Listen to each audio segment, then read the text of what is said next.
Hello everyone, सबको मेरा प्रणाम। Welcome back to my channel. मैं नेहा त्रिपाठी। कैसे हैं आप लोग? आई होप आप बहुत अच्छे होंगे। और आज की जो मैंने कविता लिखी है, काफ़ी समय लिया मैंने इस कविता को लिखने में। और जो कविता लिखी है वो बहुत ही एक अच्छे विषय पे नहीं है, एक दुखद विषय पे है। जब हमारा कोई बहुत अपना हमें छोड़ के चला जाए, या जिसको हम बहुत चाहते हैं वो हमें छोड़ के चला जाए, तो वो क्या महसूस कर रही होगी वो लड़की या वो माँ या जो भी उससे जुड़ा हुआ हर रिश्ता। मैंने उसी भावना पे आज की कविता लिखी है। आशा करती हूँ आप लोगों के हृदय को जरूर स्पर्श करेगी मेरी आज की कविता। तो प्रथम पंक्ति शुरू करती हूँ कि ये हृदय व्यथित हो उमड़ पड़ा है एक तूफान के झोंके से। ये हृदय व्यथित हो उमड़ पड़ा है एक तूफान के झोंके से, और द्रवित वियोग भी तड़प उठा है आज तुम्हारे जाने से। ये हृदय व्यथित हो उमड़ पड़ा है एक तूफान के झोंके से, द्रवित वियोग भी तड़प उठा है आज तुम्हारे जाने से। आज तुम्हारी स्मृतियां भी धुंधली धुंधली लगती हैं। आज तुम्हारी स्मृतियां भी धुंधली धुंधली लगती हैं, क्योंकि इन नैनन में नीर नहीं, ये सूखी सूखी रहती हैं। सूखी आंखों में क्या ही स्मृतियां किसी की रहेंगी। तो आज तुम्हारी स्मृतियां भी धुंधली धुंधली लगती हैं, इन नैनर में नीर नहीं, ये सूखी सूखी रहती हैं। व्यथित हृदय भी उमड़ पड़ा है एक तूफान के झोंके से, और द्रवित वियोग भी तड़प उठा है आज तुम्हारे जाने से। ये जीवन बीतेगा कैसे,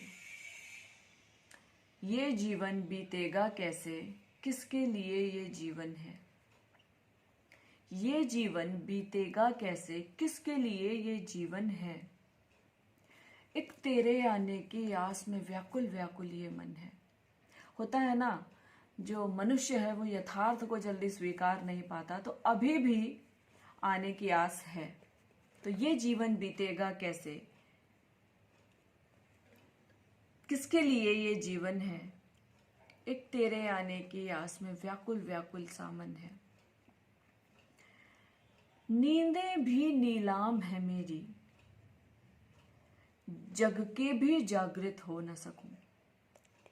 नींदें भी नीलाम है मेरी, जग के भी जागृत हो न सकूं। तू पास बुला के जगा ले मुझको, अब तो ऐसे सो न सकूं।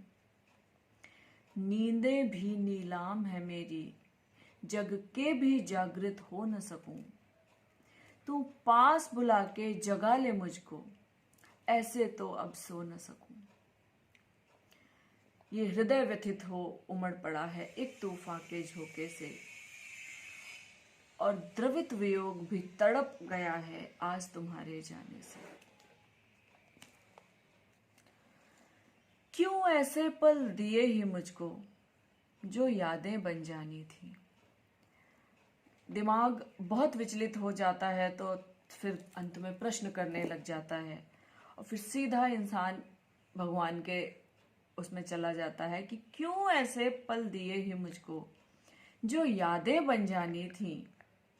स्वप्न दिखाए ऐसे मुझको जो पूरे ना होनी थी।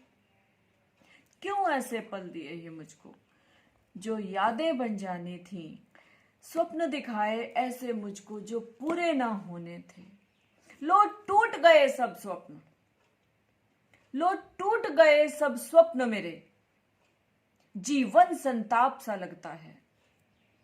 लो टूट गए सब स्वप्न मेरे, जीवन संताप सा लगता है, और ऐसी यादों में जीने में मुझको पाप सा लगता है।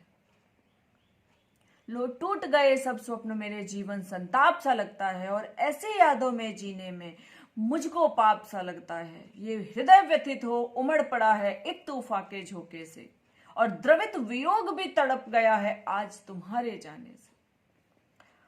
और बिल्कुल अंतिम की 2 पंक्तियों में ईश्वर से ही इंसान प्रार्थना कर सकता है, और एक दुखी मन जब प्रार्थना करता है तो वो यही कहता है, कैसे जी पाऊंगी अब मैं, तू ही संभालना अब मुझको,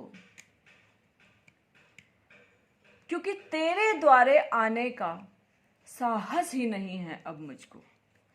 कैसे जी पाऊंगी जीवन, अब तू ही संभालना अब मुझको, तेरे द्वारे आने का साहस ही नहीं है अब मुझको। क्योंकि बहुत से दरवाजे खटखटाए थे उसके जाने से पहले, बहुत सी मिन्नतें की थी जो कि पूरी नहीं हुई, तो अब मैं कैसे जीऊंगी, अब तुम ही संभालना, क्योंकि अब तुम्हारे द्वारे आने का साहस नहीं है मुझ में। और ये हृदय व्यथित हो तड़प गया है एक तूफान के झोंके से, द्रवित वियोग भी तड़प उठा है आज तुम्हारे जाने से। बहुत बहुत धन्यवाद। आशा करती हूँ कि आपको पसंद आई होगी मेरी कविता, महसूस हुई होगी वो दर्द, वो तकलीफ जो ऐसे में लोगों को होता है। कभी भगवान ना करे, कभी ना करे कि किसी को भी ऐसा दुख देखना पड़े। बहुत बहुत धन्यवाद। फिर से किसी नई कविता के साथ आपसे मिलती हूँ, तब तक के लिए अपना ध्यान रखें। Bye bye.